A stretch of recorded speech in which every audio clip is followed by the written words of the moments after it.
Hello and welcome to a book review. Now, it has been a while since I've done a book review because I had a very bad reading month in July.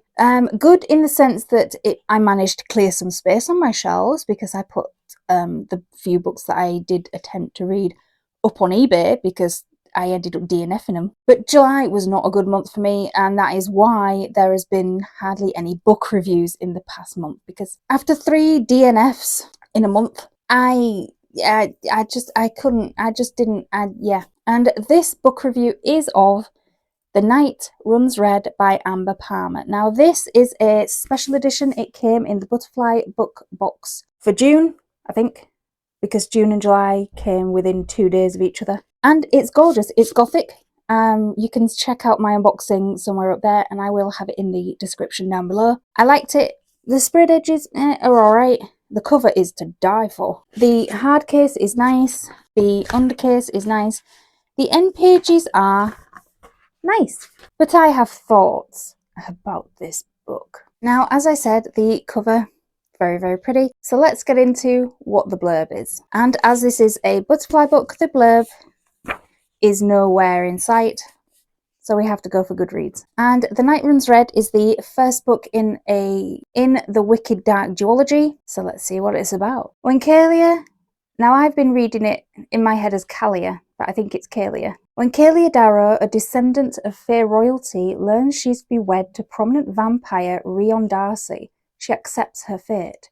Not that she has a choice. With an age-old curse binding their families together in an attempt to balance power, Kalia and Rion must marry unless they wish to forfeit their lives. After a tumultuous ceremony, Kalia finds herself isolated in a sprawling Gothic mansion with a husband who wants nothing to do with her. When a foiled abduction attempt leaves her vulnerable, Kalia sees a glimmer of hope that perhaps there is more to Rion than she thought. As the blood moon approaches, Kalia must face an unknown enemy with only the assistance of the mysterious Rion Darcy. Will the truth come to light, or will the night run red with Kalia's blood?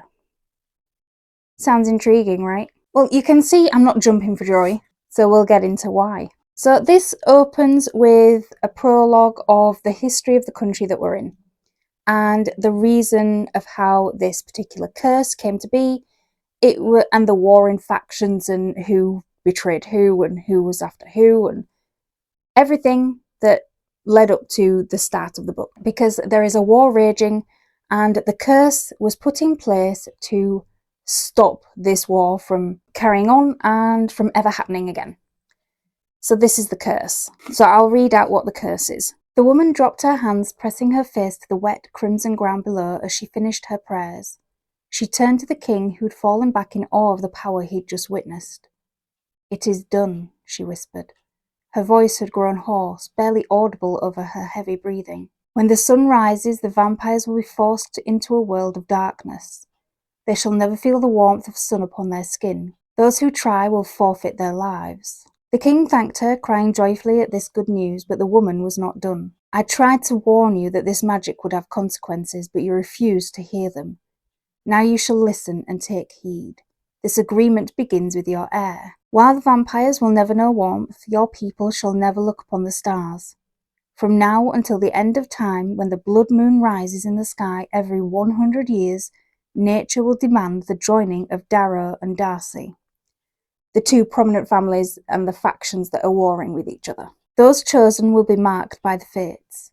Should either refuse, by the time the cycle has ended, both lives will be taken as payment. The key to both your salvation and damnation relies on a fragile balance of power between your descendants and those of your vampire foe." That is the curse with where we are. Vampires can't go out in the day, and the Fae can't go out at night. Now, we are introduced to Kalia, or Kalia, but I heard it as Kalia in my head. And she is 29 years old.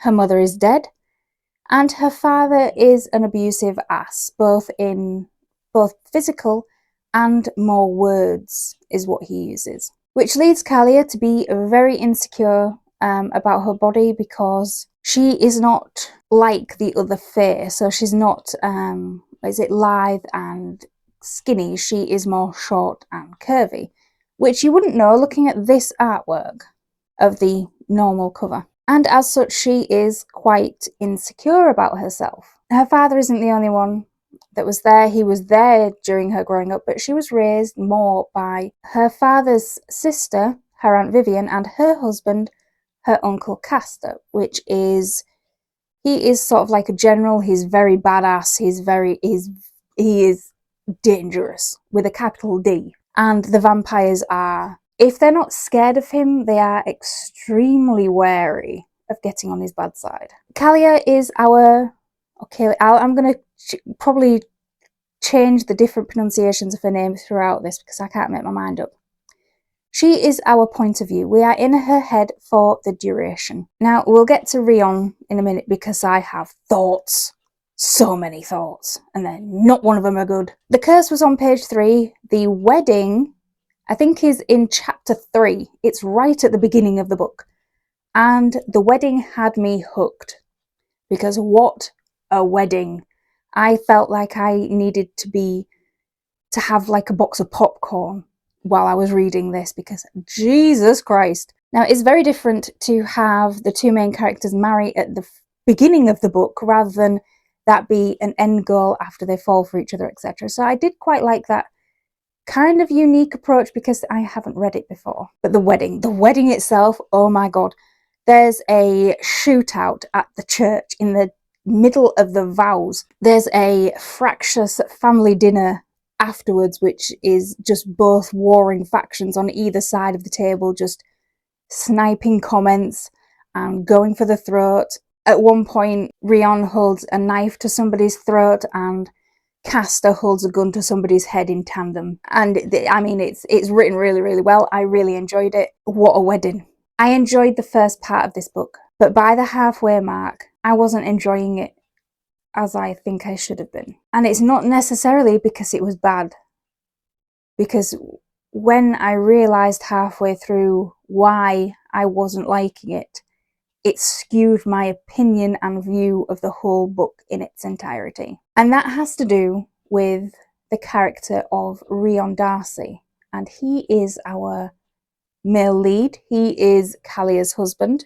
He is a vampire, and I hate his guts with a passion unforetold. He is an asshole. He's an abusive piece of shit. And you don't really want that for your main lead, but we'll get there. And the reason that I think it's a bit skewed is that he reminds me too much of an ex-boyfriend. Not the vampire bits. I'm not that lucky. But the way he talks, the way he acts, the deeds that he do, the way he says things, the way that it's described that he looks at her, the way that he looks at other people, his actions with other people as well as her, it's just way too many similarities. I haven't encountered it before, and it really turned me off. I mean, stone cold water.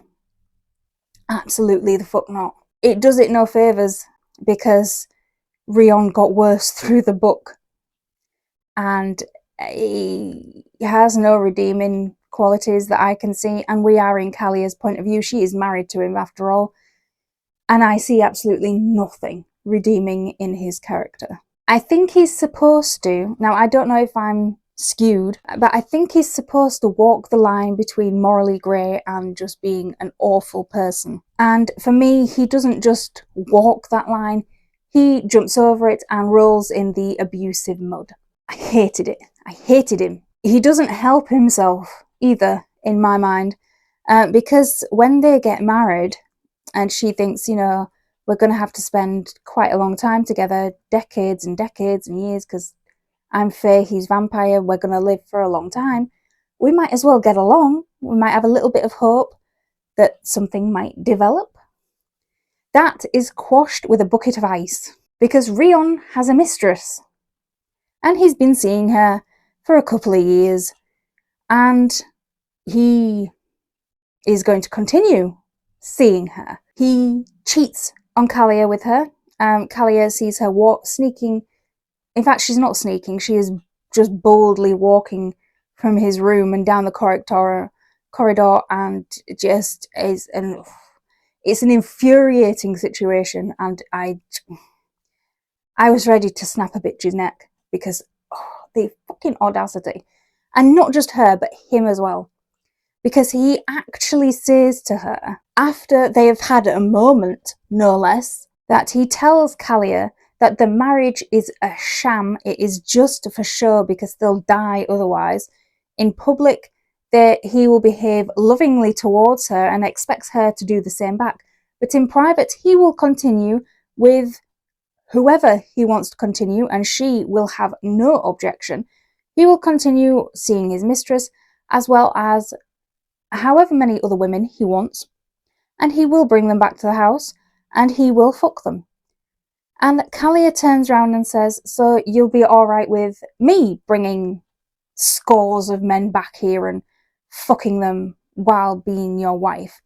And he says, I don't care. And leaves her. It's like, well, you bastard. You absolute twat waffle. Because I hated him. I hate him. But I don't know if... I think the hate is based, but not to the extent that I think it is, because I'm biased. And there are a couple of redeeming qualities, but I think they're just shoved in there to try and make him more palatable. Because they say he raises dogs to be service dogs for blind children. And he makes considerable donations to special needs charities for children. And that's it. That's his two redeeming features for all the crap, the rest of the crap that he does in this book. And there is a lot of crap. And throughout this book, there's a back and forth. Kalia is always in danger. And they're trying to research this curse to see whether it can be broken or whether it can be fixed. They don't know how to fix it, and nobody in hundreds and hundreds of years has bothered to write down any idea of how to fix it. And they do grow closer. As it said in the blurb, Kalia does kind of get kidnapped, which is a whole thing which I have problems with. And they do get a bit closer, but it just feels so forced, especially from Rion's side. So forced and so fake. So if I haven't criticised it enough, we're now going to get into more criticisms. Now, this is a spoiler-free review, so I am going to touch a little bit on the ending, but not really say what it is. The ending, it ends on a cliffhanger, and I didn't see it coming. And the explanation we get leading up to it left me with hundreds, if not thousands, more questions than answers, and you don't really get a satisfying explanation. Which, alright, yeah, it's a cliffhanger, you're not going to be satisfied, but I did want at least a few of the threads to be, nicely tied up. Now, there is a second book, and I have read it, so the spoilers that for this will be in that video, because I have so many thoughts, because keep my mouth shut. Now, one of the things I really, really didn't like was Rion as a vampire. He has a childhood best friend called Jasper, who is also a vampire. And he is the security detail assigned to Kalia to keep her safe. Jasper is lovely at the beginning. He's lovely all the way through, but he's even nicer at the beginning. However, because of circumstances outside of Jasper's control, i.e. Kalia getting kidnapped, Rion takes it out on him. Because he can't find the kidnappers, he takes it out on...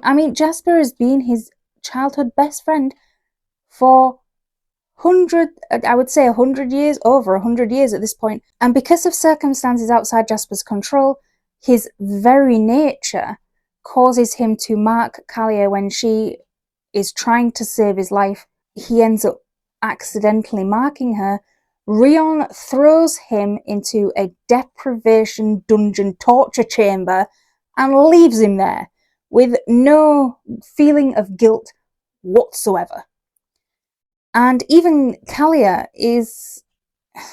she knows Jasper's in there. Rion even takes her down to go and have a look at how tortured this guy is for letting her get kidnapped. She just says, oh, well, you shouldn't really keep him there. It's not nice. And then they go have a fuck sesh. It doesn't get brought up again for weeks.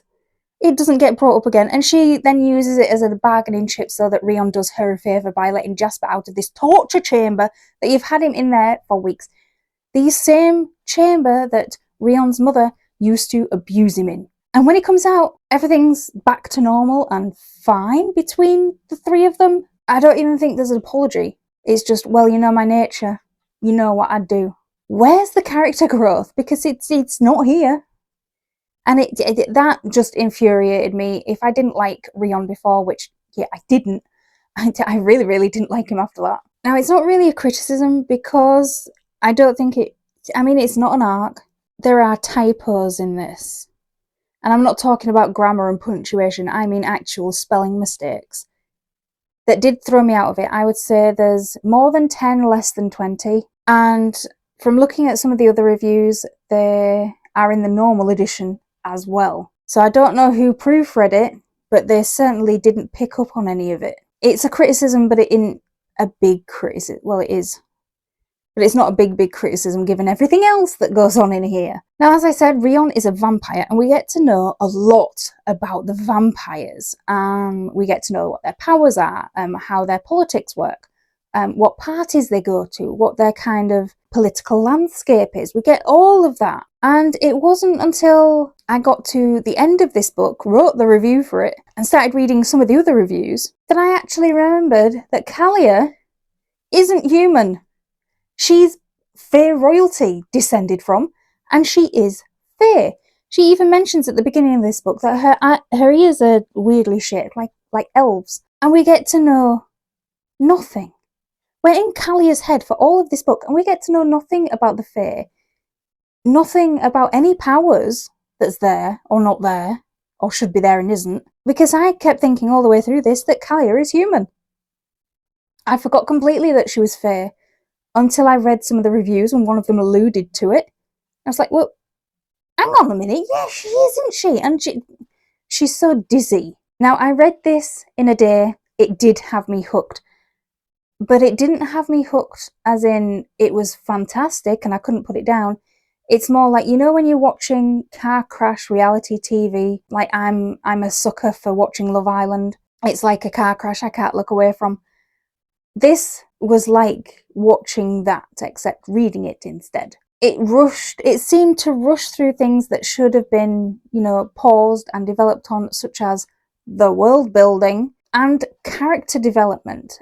I don't think any character had character development in this. They were all the same at the end of the book than they were at the beginning. I'd wanted to know more about the politics surrounding this curse, what the factions thought about it, how people on different factions, because there's humans, there's the Fae, the vampires, and I think there's another one as well, and you never get to know anything about it. You never get to know. What plot there is thin because it has to make way for all the fuck sessions. Now, I think I said in my unboxing that the book itself, the blurb, said to me more dark romance than fantasy. And this came in the fantasy box, and I actually went and checked that it wasn't a mix-up because of it coming so late that it was supposed to be in the dark romance box and not the fantasy one. But no, it was definitely supposed to be fantasy. But it does lean more towards the dark romance side with all the sex that's in it. Now, I don't mind reading sex. I really don't care. But when that's all it is, and the plot is just shoved aside and sort of a bit woolly and wishy-washy, and only there when the fuck sessions stop happening just to give them something else to do, it does tend to annoy me a little bit, because I want the story. Now, the actual event at the end of this book came out of left field. I didn't see it coming like sometimes I do with other books. Sometimes I end up predicting and then I get to the end and I'm disappointed because I'm right. I didn't see it coming.